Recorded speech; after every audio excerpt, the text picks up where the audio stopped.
கிடைத்திருக்கும் அண்மை செய்தியை பார்த்து வருகிறோம்.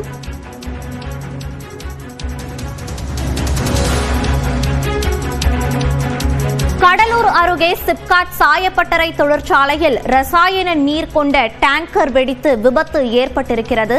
இது குறித்த கூடுதல் விவரங்களோடு இணைகிறார் நமது செய்தியாளர் பிரேம். இந்த விபத்து எப்படி நேரிட்டது? விவரங்கள்.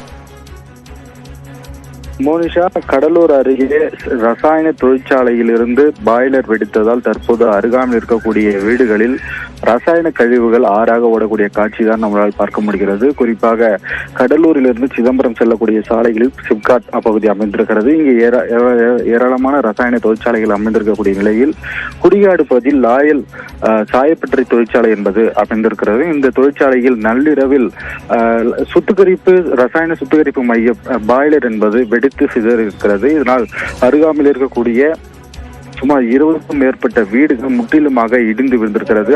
அதன் நகர் முழுவதும் தற்போது ரசாயன கழிவு என்பது ஆறாக ஓடக்கூடிய நிலையில் ஏராளமான வீடுகள் முற்றிலுமாக இடிந்து சிதறி இருக்கிறது. இதில் வீட்டில் இருந்தவர்கள் பலர் படுகாயமடைந்திருக்கிறார்கள். அவர்கள் தற்போது கடலூர் அரசு மருத்துவமனையில் சிகிச்சை பெற்று வருகிறார்கள்.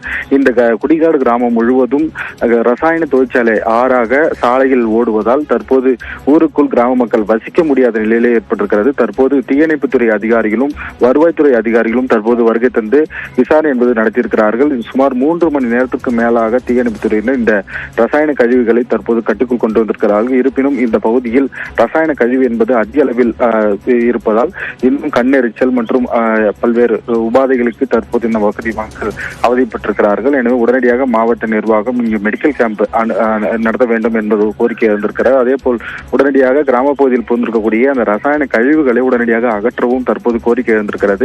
நள்ளிரவில் நடைபெற்ற இந்த சம்பவங்களில் 20க்கும் மேற்பட்டோர் படுகாயமடைந்து அரசு மருத்துவமனையில் அனுமதிக்கப்பட்டிருக்கிறார்கள். இன்னும் பலர் தற்போது காயமடைந்திருப்பதாக தகவல் வெளியாகிறது. விவரங்களுக்கு நன்றி பிரேம்.